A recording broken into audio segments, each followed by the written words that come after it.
Hello and नमस्ते everyone. एक नई किताब को चालू करते हैं दोस्तों। आज BSDLA 138 आपकी बुक का कोड है और IGNOU BAG course second year के लिए ये किताब है।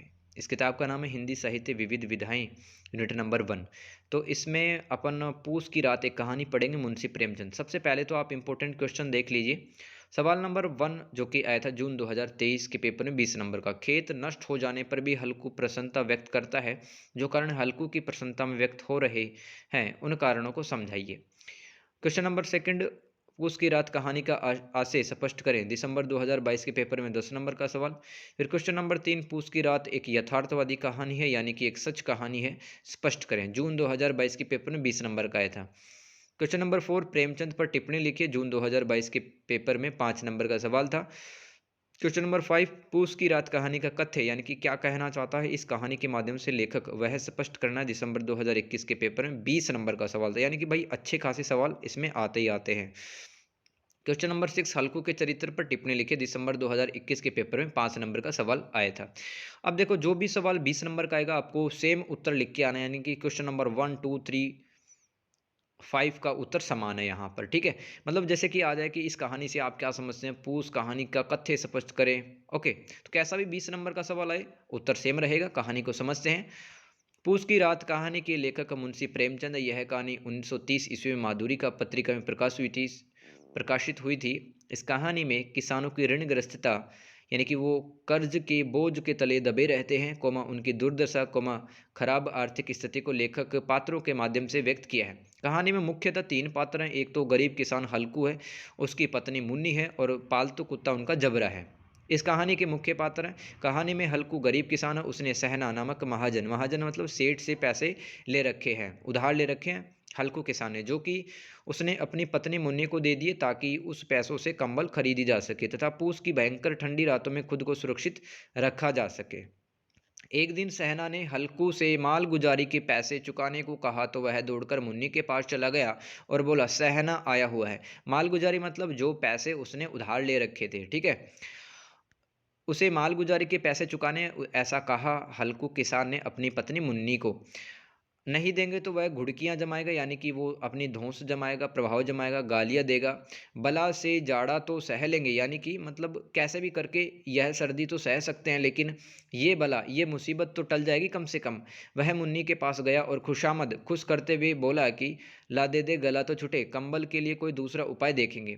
मुन्नी उससे दूर हट गई और गुस्से में बोलती है, देख लिया मैंने दूसरा उपाय, मर मर के फसल करने से बेहतर है मजदूरी कर लो, कम से कम सुख का जीवन तो जिएंगे, किसी की सुननी भी नहीं पड़ेगी, वह 2 वक्त की रोटी तो चैन से नसीब होगी अगर आप तुम मजदूरी करते हो, क्योंकि फसल में तो इतना होता नहीं और फसल से जो भी होता है वो हम सहना को यानी कि जो महाजन है उसको देते हैं, पैसे में नहीं दूंगे, ऐसा कहा हल्कू किसान की पत्नी मुन्नी ने।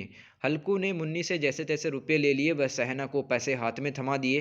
ये पैसे बड़ी मुश्किल से हल्कू ने जमा किए थे। उसे पता था कि सहना को पैसे देने पड़ेंगे और पूस की रातों में उसे सर्दी झेलनी पड़ेगी। इसके अलावा उसके पास में कोई दूसरा विकल्प नहीं था। अर्थात हल्कू की अभावग्रस्तता यानी कि कमी एवं दीनता यानी कि गरीबी हमें इस कहानी में नजर आती है। फिर देखते हैं, थोड़े समय बाद पूस का महीना शुरू हो गया, यानी कि हिंदी महीने का नाम है यहाँ पे पूस। ठीक है, पोस कहते हैं वैसे तो उसमें काफ़ी ज़्यादा ठंड पड़ती है, जैसे कि दिसंबर और जनवरी का महीना, और कड़ाके की सर्दियाँ पड़नी आरंभ हो जाती है। एक रात हल्कू खेत हल्कू खेत में जो फसल लगी हुई थी उसकी रखवाली के लिए जाता है। उसे वहाँ पर चरम ठंड का यानी कि बहुत ज़्यादा सर्दी उसे लगती है। ठंड से बचने के लिए उसने आम के पत्ते व अरहर की डंडियों को इकट्ठा करके अलाव जलाता है, यानी कि वो सिगड़ी टाइप की जलाता है। ठीक है, और जबरा कुत्ता को अपनी गोद से चिपका लेता है। कुत्ते की शरीर से दुर्गंध हल्कू को आती है, लेकिन हल्कू इस कुत्ते की शरीर की दुर्गंध को नज़रअंदाज करता है, क्योंकि काफ़ी ज़्यादा ठंड लगती है दोनों को, क्योंकि हल्कू व जबरा दोनों को स्वर्ग सुख की प्राप्ति हो रही थी। इस स्थिति में हल्कू किसान की मर्म स्पर्शी पीड़ा छुपी हुई है। ठीक है, मर्म स्पर्शी मतलब हृदय को छूने वाली। अचानक जबरा जो कुत्ता रहता है हल्कू किसान का, वह भौंकना शुरू कर देता है, क्योंकि खेत में नीलगाय घुस गई थी। जबरा लगातार भौंकता रहता है ताकि हल्कू जाग जाए, वह उन जानवरों को खेत से भगा दिया जाए, लेकिन हल्कू की आक्रामकता अधिक ठंड के कारण हल्कू नील गाय को भगाने में असमर्थ रहता है। यानी कि हल्कू 2-3 कदम तो आगे चलता है, लेकिन अधिक ठंड होने के कारण वह उसी अलाव के पास में जो उसने जला रखी थी, उसी के पास में आकर सो जाता है। सारी गाय जो जितनी भी नील गायें थी वो सारी रात चरती रहीं और फसल को उन्होंने चौपट कर दिया, और हल्कू उसी गर्म आग के पास में शांत बैठकर सोता रहा। सुबह जब धूप निकल आती है तो मुन्नी का आगमन होता है। मुन्नी हल्कू से खेत चौपट होने का कारण पूछती है, जानती है। हल्कू ने बीमारी का बहाना बनाते हुए मुन्नी के क्रोध का सामना किया। मुन्नी नाराज स्वर में कहती है, बोल देना सहना से कि जानवरों ने फसल खराब कर दी है इस साल, अब देने के लिए हमारे पास में कुछ भी नहीं है, अब तो मजदूरी करके ही माल गुजारी चुकानी पड़ेगी। हल्कू फसल नष्ट हो जाने पर अत्यंत खुश था। अब उसे कड़ाके की सर्दी में रात को फसल की रखवाली हेतु कम से कम नहीं जागना पड़ेगा। इसलिए दोस्तों हल्कू की प्रसन्नता हो रही थी, क्योंकि अब फसल नष्ट हो चुकी है। अब पूस की रात में उसे खेत पर रखवाली करने नहीं जाना पड़ेगा, और चूंकि अब वो घर में चैन से सो सकेगा, इसलिए वो खुश हो रहा था हल्कू किसान। पूस की रात में कर्ज में डूबे हुए किसान तथा खेती की लाभकारी न स्थिति होना, यह इस कहानी के माध्यम से बताया कि खेती उस टाइम पर लाभकारी नहीं थी। ठीक है, 1930 के आसपास। वर्तमान में भारतीय किसानों की भी यही स्थिति है दोस्तों। वह रात भर अपनी फसल की रक्षा हेतु जागते रहते ताकि जानवर उनके फसल को ना चौपट करे। इस कहानी में हल्कू की ऋणग्रस्तता, मौसम की मार, कर्ज चुकाने की असमर्थता, कोमा किसान का परिवेश, कोमा उसका पशुओं के साथ आत्मीयता, कोमा निराशा, कोमा ऊब जाना, जैसे कि वह फसल करते करते ऊब गया, मजदूरी का भी सोचता था कि मजदूरी कर लूंगा तो कम से कम सहना की नहीं सहनी पड़ेगी, कोमा ग्राम महिलाओं का ग्रामीण अर्थव्यवस्था चलाने में महत्वपूर्ण भूमिका समझी जा सकती है पूस कहानी के माध्यम से। किसान कठोर परिश्रम करने के बावजूद हमेशा अभाव से घिरा रहता है। वह कर्ज से मुक्त नहीं हो पाता है। लगातार उत्पीड़न व शोषण से किसान परिवारों का किसानी से भी मन उठ जाता है। इस कहानी से हमें यह सीख मिलती है कि कई बार विषम परिस्थिति में भी कठोर निर्णय लेने चाहिए, अन्यथा हमारी जिंदगी नकारात्मक रूप से प्रभावित होती है। विपदा कभी भी आ सकती है, विपदा मतलब समस्याएं अथवा परेशानियां कभी भी आ सकती है। इसलिए हमें चौकस रहना चाहिए और आलस्य को त्याग कर देना चाहिए। ओके, तो दोस्तों ये था हमारा 20 नंबर का जो सवाल आएगा, मतलब इस कहानी से आप क्या समझते हैं, पूस की कहानी का कथ्य क्या है, आज से स्पष्ट करें, वो आप लिख पाएंगे। ठीक है, 5 नंबर का सवाल आता है दोस्तों लगभग हर बार, मुंशी प्रेमचंद पर टिप्पणी लिखिए। तो इनका जन्म देखते हैं और इनकी रचनाओं के नाम हम देखेंगे। तो हिंदी व उर्दू के महानतम लेखक मुंशी प्रेमचंद का जन्म 31 जुलाई 1880 को वाराणसी के निकट लम्ही गांव में हुआ। इनका मूल नाम धनपत राय था। उर्दू में जब ये कोई रचना लिखते थे, कोई किताब लिखते थे, तो नवाब राय के नाम से लिखते थे। मदरसे से इन्होंने उर्दू फारसी भाषा का ज्ञान प्राप्त किया। मात्र 13 साल की उम्र में इन्होंने दोस्तों एक बहुत बड़ा काव्य था उस टाइम पर, उस जमाने में, तिलस्म ए होसरुबा, वो ग्रंथ पढ़ लिया था मात्र 13 साल की उम्र में। बचपन में माँ बाप के गुजर जाने के बाद इनका जीवन संघर्षों से भरा रहा। अल्पायु में इनका विवाह हो गया। औपचारिक शिक्षा प्राप्त करने के बाद, यानी कि भाई 10वीं 12वीं और कॉलेज की शिक्षा प्राप्त करने के बाद वे शिक्षा विभाग के इंस्पेक्टर नियुक्त किए गए। राष्ट्रीय आंदोलन में भी इनका योगदान रहा। इन्होंने अपनी साहित्यिक सेवा जारी रखी। इनकी रचनाएं आदर्शोन्मुख, यथार्थवादी यानी कि आदर्श के निकट और सच्ची घटनाएं थी। ठीक है, इनकी किताबों में सच्ची शिक्षाएं थी जिसमें सामान्य जीवन की समस्याओं को बताया गया। इन्होंने समाज सुधार, राष्ट्रीयता से संबंधित कहानियां, उपन्यास, पत्र पत्रिकाओं का संपादन किया। इन्होंने किसानों, मजदूरों, सामाजिक बंधनों में बंधी नारी की दशा, वर्ण व्यवस्था के तहत दलितों का उत्पीड़न अपनी रचनाओं के माध्यम से बताया। प्रेमचंद जी की भाषा सादगी भरी, सरल, सहज, प्रवाहपूर्ण, मुहावरेदार, व्यवहारिक, प्रभावशाली है। भाषा की शैली वर्णनात्मक, व्यंग्यात्मक, भावात्मक, विवेचनात्मक और चित्रात्मक है। मुंशी प्रेमचंद की कौन कौन सी रचनाएं हैं वो देख लीजिए।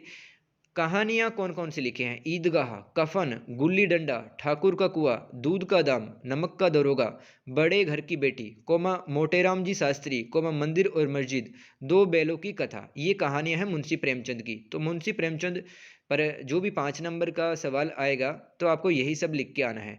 मुंशी प्रेमचंद जी के द्वारा कौन कौन से नाटक लिखे गए हैं, जैसे कि संग्राम जो कि 1923 में लिखा, करबला 1924 में, प्रेम की वादी 1933 ईस्वी में। ठीक है, निबंध कौन कौन से लिखे, पुराना जमाना, नया जमाना, हिंदू उर्दू की एकता, ये 2 निबंध आप याद रखें। उपन्यास काफ़ी ज़्यादा फेमस है दोस्तों, गोदाम, सेवा सदन, कर्म भूमि, निर्मला, रूठी रानी, वरदान, प्रतिज्ञा, कायाकल्प, प्रेमाश्रय, गबन और मंगलसूत्र। मंगलसूत्र ध्यान में रखना, इनका अधूरा व अंतिम उपन्यास था मुंशी प्रेमचंद जी का। प्रमुख पत्रिकाएं भी इनकी याद रख लो, माधुरी और मर्यादा। अब दोस्तों एक और सवाल रह जाता है इस चैप्टर से इंपॉर्टेंट, हल्कू के चरित्र का चित्रण कीजिए। तो हल्कू कैसा था, उनकी सोच कैसी थी, वही पढ़ रहे हैं। पूस की कहानी में हल्कू का चरित्र केंद्र में है। वह एक गरीब किसान है। जमीन से जितनी या जो भी उपज होती है वह उससे घर चलाने के लिए पर्याप्त नहीं होती है, यानी कि ज़मीन से जितना भी पैसा मिलता है खेत फसल बेच करके, तो उससे उसका घर चलता नहीं है। इसलिए वह सहना अर्थात महाजन से पैसे उधार ले लेता है। फसल की उपज का सारा धन वह सहना को दे देता है, इसलिए वह ऋण के जाल में फंसा हुआ रहता है। मजदूरी से बचाए हुए पैसे भी वह महाजन को दे देता है। आर्थिक दीनता की वजह से, यानी कि बहुत ही ज़्यादा गरीबी की वजह से उसका किसानी से ही मन उठ रहा है, यानी कि वो सोचता है कि भाई मजदूरी कर लूँ, है ना। हल्कू महाजनों की ताकत को भी जानता है, क्योंकि पैसे नहीं देगा कर्ज के तो वो धौंस जमाएंगे, ठीक है, डराएंगे, गालियाँ देंगे। इसलिए वह अपनी पत्नी मुन्नी से कंबल हेतु जमा पैसे भी सहना को दे देता है। हल्कू समाज के उन लोगों को भी जानता है जिनके पास में सुख भोग के सभी साधन तो हैं, वे लोग स्वयं तो मेहनत करते नहीं हैं तथा वे किसानों का शोषण करके सुख में जीवन बिताते हैं। वे लोग गरीब किसान के मेहनत का फ़ायदा उठाते हैं। और हल्कू यह भी जानता है कि समाज के कुछ लोग मेहनत न करके सुखी हैं। हल्कू अनपढ़ कोमा अंधविश्वासी है, क्योंकि वह कर्ज से निकलने के लिए कोई दूसरा रास्ता नहीं सोच पाता है, और भाग्यवादी भी भाग्य के भरोसे जीता है, इसलिए वह इस गरीबी तथा ऋण के जाल से निकलने का नहीं सोच पाता है। हल्कू का जबरे के साथ मानवीय व पवित्रता का संबंध है। दोस्तों चाहे हल्कू किसान कितना भी गरीब हो, लेकिन वह पशुओं का सम्मान करता है, उनकी आत्मीयता, उनकी भावना जानता है। गरीबी के कारण भी हल्कू के हृदय में जानवरों के प्रति संवेदनशीलता तथा प्रेम कम नहीं हुआ। रात में खेत में जानवर घुस जाने के बाद हल्कू ने उनको खेत से नहीं भगाया। उसका व्यवहार आश्चर्यचकित करने वाला था कि भाई उसके खेत में नील गायें बढ़ रही थी, ठीक है, और नील गायों ने पूरा खेत चौपट कर दिया, फिर भी वह नील गायों को भगाया नहीं। लेकिन इस व्यवहार के पीछे लंबे समय से हल्कू द्वारा सहा जाने वाला भाई शोषण जिम्मेदार था। कोई व्यक्ति अगर बहुत ज़्यादा शोषित होता है, बहुत ज़्यादा परेशान किया जाता है, तो वह दोस्तों मजबूर हो जाता है, कुछ भी नहीं करता फिर, ठीक है, ऊब जाता है स्थितियों से।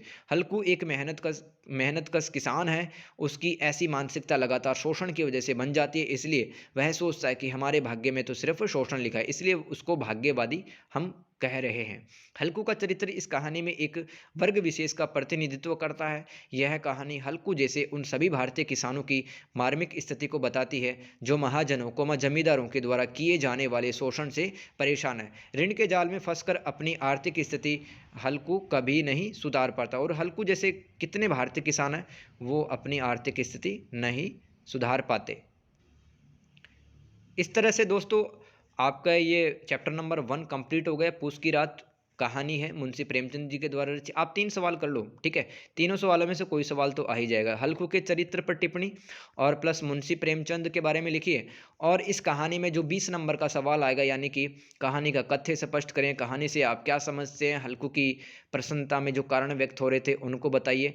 आप बार बार इस वीडियो को देखें और बार बार याद करें, ठीक है, बार बार याद करें और नोट्स लिखते जाएं साथ साथ में, ठीक है। तो thank you so much everyone, have a good day, take care, God bless you.